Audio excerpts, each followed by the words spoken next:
अयोध्या सिंह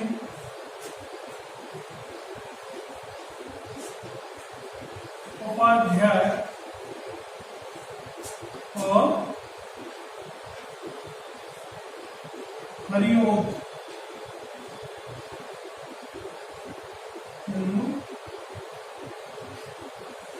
ठीक है। आज की इस ई क्लास का हमारा मूल मकसद हरिओम जी के बारे में अध्ययन करना है। हरिओम जी कौन थे, हरिओम जी का जन्म कब हुआ, हरिओम जी के माता पिता का नाम क्या था, हरिओम जी की प्रमुख रचनाएं कौन कौन सी हैं, ऐसी कौन सी परिस्थितियां थी जिनसे हरिओम जी प्रभावित हुए, उन सब का अध्ययन हम आज की इस क्लास के अंतर्गत करेंगे। तो मोटे रूप में हम सबसे पहले लेते हैं तो हरिओम जी की समय सीमा लेते हैं।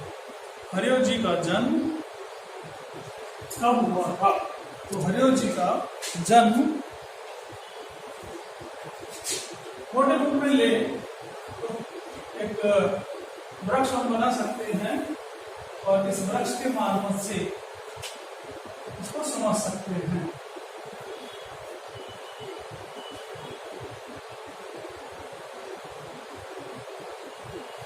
ठीक, उनका जन्म कब हुआ, 15 अप्रैल 1865। तो हरिओम जी का जन्म कब हुआ, 15 अप्रैल 1865। कहाँ हुआ, निजामाबाद, जो कि कहां पड़ता है, यूपी। निजामाबाद में, जो कि अमरगढ़ जो था उसका जिला है और यूपी के अंदर पड़ता है। 15 अप्रैल 1865 को इनका जन्म हुआ था तथा इनकी जो मृत्यु है वह मृत्यु 16 मार्च 1947 को हुई थी। कहाँ हुई, कोई निजामाबाद में हुई थी और काशी में इनका दाह संस्कार किया गया। ठीक है, तो जो अयोध्या सिंह उपाध्याय हरिओम जी हैं, उनका जन्म 15 अप्रैल 1865 निजामाबाद में हुआ तथा उनकी मृत्यु 16 मार्च 1947 को हुई थी। यानी 1865 से लेकर 1947 तक का जो कालखंड था वो हरिओम जी का कालखंड था। अब हरिओम जी मूल रूप से हिंदी जगत में कवि के रूप में ज्यादा प्रतिष्ठित है, कवि के रूप में ज्यादा उनको महत्व दिया गया है। हरिओम जी को हिंदी साहित्य का कवि सम्राट क्या कहेंगे, हिंदी जगत का कवि सम्राट, हिंदी जगत के कवि सम्राट की उपाधि किसको दी गई है, अयोध्या सिंह उपाध्याय हरिओम जी को दी गई है। यानी कवि के रूप में ये ज्यादा प्रतिष्ठित कवि हैं। अब हम इनकी माता पिता को ले लेते हैं, माता और पिता। इनके माता पिता की जो हम बात करें तो इनके माता पिता, इनके पिता का नाम भोला सिंह और माता का नाम रुक्मणी देवी था।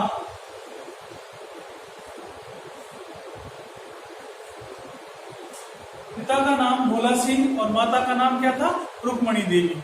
अब जो पिताजी थे वो पिताजी राजसी प्रवृत्ति में लिप्त थे, यानी अच्छा पहनना, अच्छा खाना, राजसी ठाटबाट से जिंदगी जीना।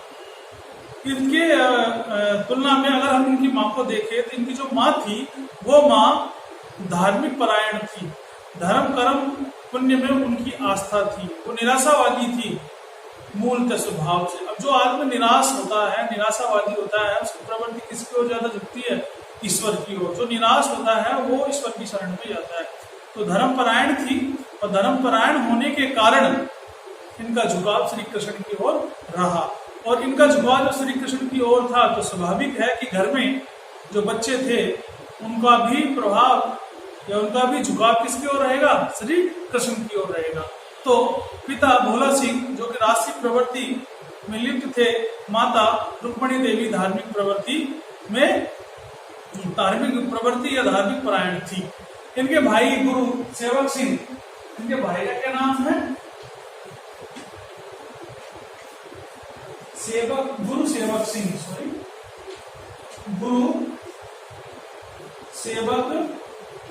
सिंह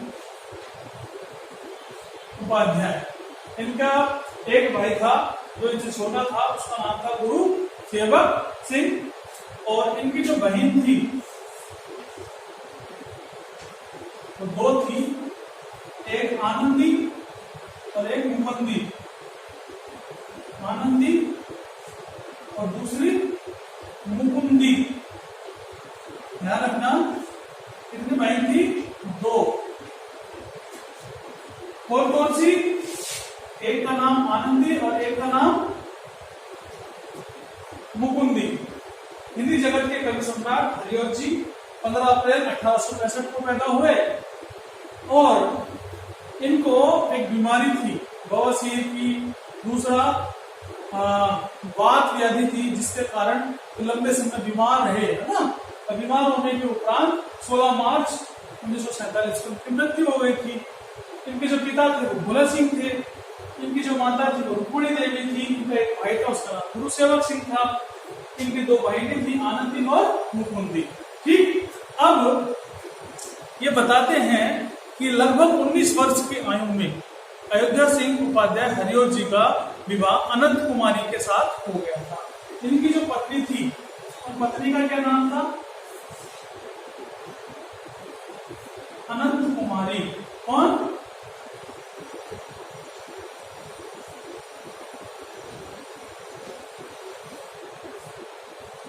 एक पुत्र हुआ, उस पुत्र का क्या नाम था? सूर्य नारायण। क्या था? सूर्य नारायण। तो ये एक वृक्ष है जो इनके परिवार का वृक्ष है, जिसको हम कह सकते हैं। ये खुद हरिऔध जी हैं। हरिऔध जी का जन्म यहाँ हुआ। इनके माता पिता भोला सिंह और रुक्मणी देवी, एक भाई था जिसका नाम गुरु सेवक सिंह था, दो बहनें थी, एक आनंदी और एक मुकुंदी, पत्नी अनंत कुमारी और पुत्र सूर्यनारायण। ठीक है, तो ये इनका परिवार रहा। कहते हैं 7-8 वर्ष की आयु में माता जी, इनकी जो माता थी रुक्मणी देवी, वो सुख सागर इनको पढ़ाया करती थी। सुख सागर श्री कृष्ण के ऊपर आधारित रचना है। तो बचपन से ही श्री कृष्ण के प्रति इनकी अनन्य भक्ति रही। तो बच्चा जब सुख सागर बचपन से पढ़ा तो श्री कृष्ण के प्रति इनका झुकाव हुआ। और आगे जाके जब हम हरिऔध जी की रचनाओं को देखेंगे तो उसमें श्री कृष्ण को लेकर इन्होंने प्रिय प्रवास लिखी, है ना।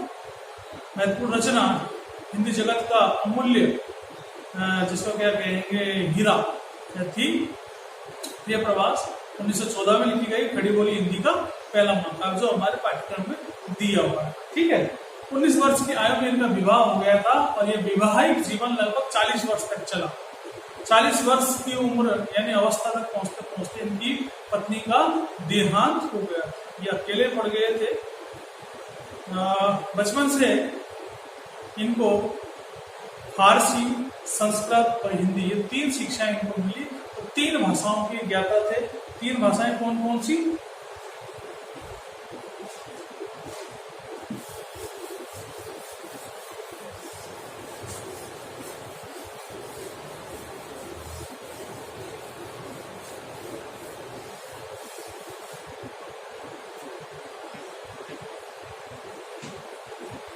संस्कृत, फारसी और हिंदी। कितनी भाषाओं में ज्ञाता थे ये? 3 भाषा इनको आती थी। और ये तीनों भाषा के शब्द इन काव्य रचनाओं में हमें दिखाई देते हैं। हिंदी के अंदर ही ब्रज भाषा भी इनके काव्य में आपको दिखाई पड़ती है, जो कि हिंदी का एक बोली है, हिंदी की एक भाषा है। ठीक है, संस्कृत, फारसी और हिंदी इन भाषाओं का इनको ज्ञान था और इन भाषाओं के अंदर ही इन्होंने अध्ययन किया था।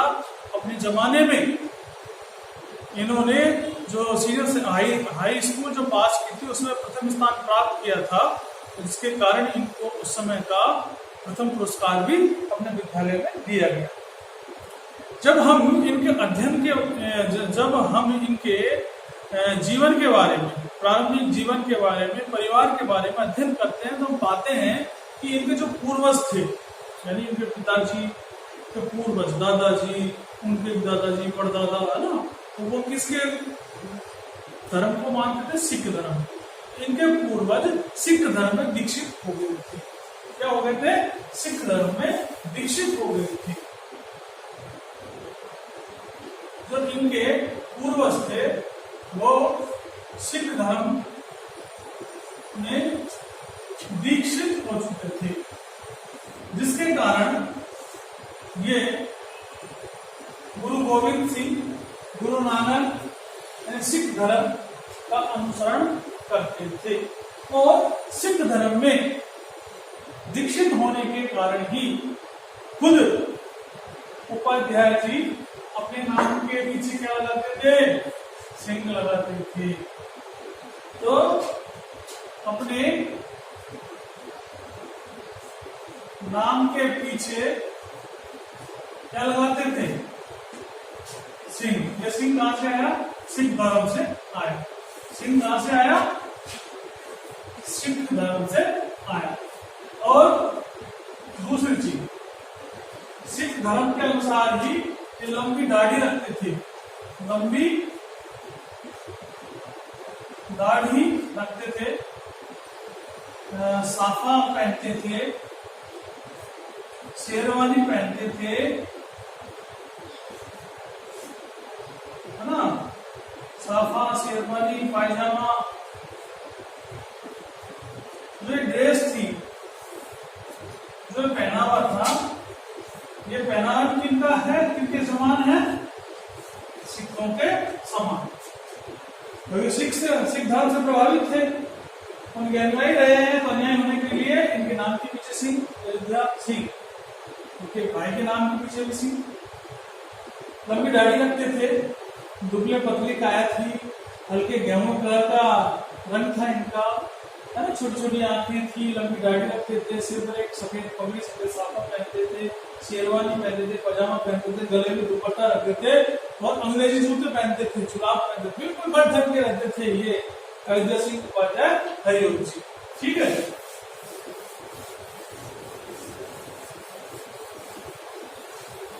अब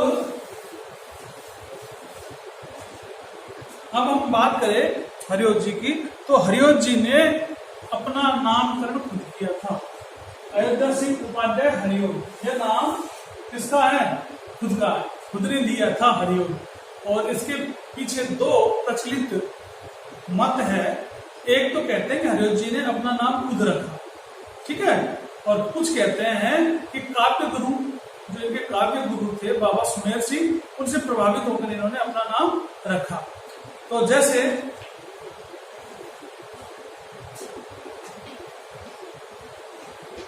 अयोध्या, है ना, और दूसरा क्या है? सिंह। पहला मत तो किससे प्रभावित है? अयोध्या से उन्होंने लिया क्या? ओध। और सिंह का दूसरा अर्थ है हरि, मिलकर क्या बना? हरिओम। कुछ लोग मानते हैं कि हरिओम जी ने इस तरह खुद का नाम हरिओम रखा, उपनाम जो दिया वो हरिओम इस तरह रहा। दूसरा, जो बाबा सुमेर सिंह थे, काव्य गुरु कौन थे इनके? बाबा सुमेर सिंह, ध्यान रखना, कौन? बाबा सुमेर सिंह। तो सुमेर सिंह जी जो थे ये काव्य गुरु रहे हैं, और इन बाबा सुमेर सिंह ने क्या किया? हरि सुमेर नाम से कविताएं लिखते थे। यानी इनको नाम क्या रखा था बाबा सुमेर सिंह ने खुद का हरि सुमेर। तो कुछ लोग कहते हैं कि जो ये हरि से तो हरि लिया और अयोध्या का औध लिया, इस तरह उनका नाम क्या पड़ा, हरिऔध पड़ा। समझ में आया? अरे भाई अयोध्या से तो औध ले लिया और सिंह से क्या ले लिया, हरि ले लिया। तो खुद का नाम अयोध्या सिंह का छोटा क्या कर लिया, हरिऔध कर लिया, पहला मत। दूसरा मत कहते हैं कि काव्य गुरु थे बाबा सुमेर सिंह जी। बाबा सुमेर सिंह जी हरि सुमेर नाम से कविता लिखते थे, उपनाम था। उससे प्रभावित होकर या उनकी अनुकृति करके इन्होंने क्या किया, खुद का नाम रख लिया हरिऔध। कैसे? हरि से तो हरि उठा लिया गुरु से, और औध से अयोध्या से बन गया औध। तो इस तरह इन्होंने अपना नामकरण क्या रखा, हरिऔध रखा। अयोध्या सिंह उपाध्याय हरिऔध के नाम से ज्यादा फेमस है हिंदी जगत में। उनको सबसे ज्यादा किस नाम से जाना जाता, हरिऔध के नाम से जाना जाता है। ठीक है, अब हम इनके व्यक्तित्व की बात करें तो ये साहित्यकार थे, कुशल कवि तो थे। कवि होने के साथ साथ इनको संगीत अच्छा लगता था, इनको घूमना अच्छा लगता था, प्रकृति इनको अच्छी लगती थी। ये इनके व्यक्तित्व के पहलू हैं।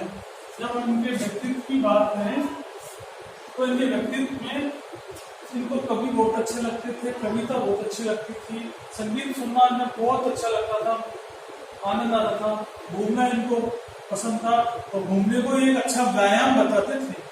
रोज सुबह शाम 1 घंटे घूमते थे, इनका दैनिक दिनचर्या शामिल था। प्रकृति इनको अपनी ओर खींचती थी और प्रकृति इन्हें अपने सौंदर्य के साथ साथ लोक सेवक के रूप में शिक्षा देती थी। प्रकृति के जो है ना लोक सेवक, लोक की सेवा करने का भाव इनके अंदर जो जागा वो प्रकृति से ही भाव जागा था, जो हम प्रिय प्रवास के अंदर पढ़ेंगे। ठीक है, मुख्य रूप से इनको जब हम पढ़ते हैं तो इनके 3 विचार महत्वपूर्ण हैं। नंबर 1, ईश्वरवाद में विश्वास ये रखते थे। ईश्वर एक ही है, हम सब उसकी संतान हैं।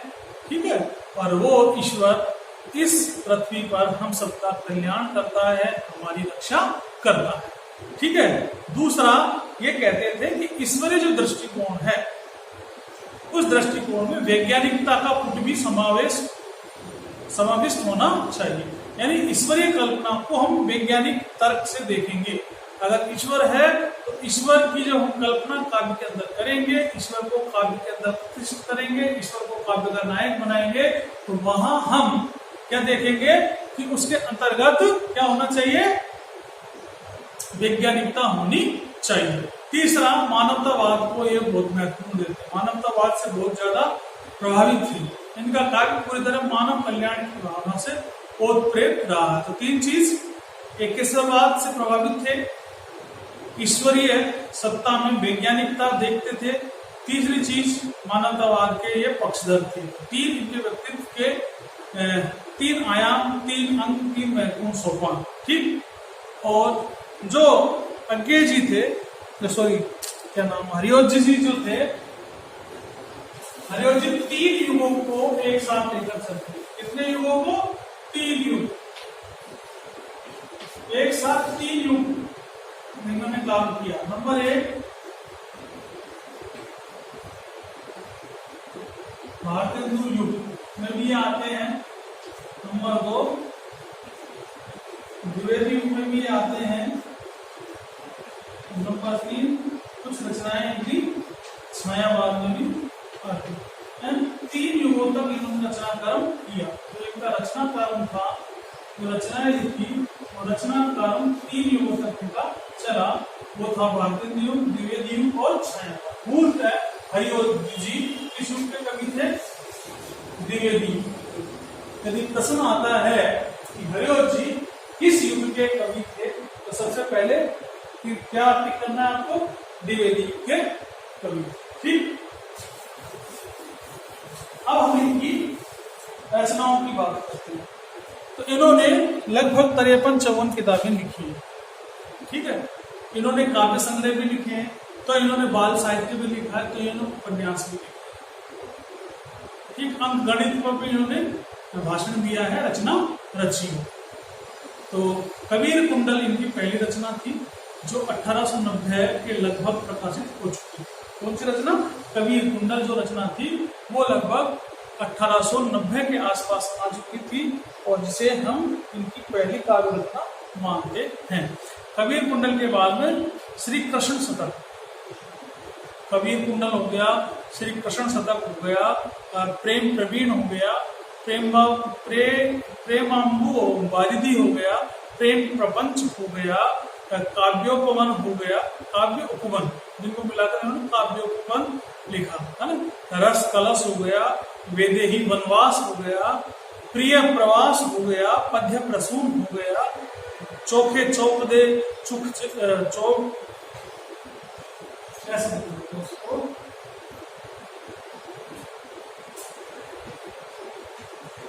चोखे चौपदे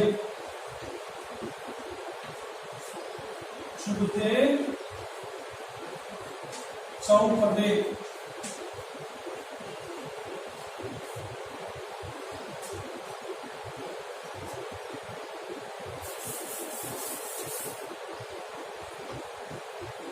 प्रिय प्रवास,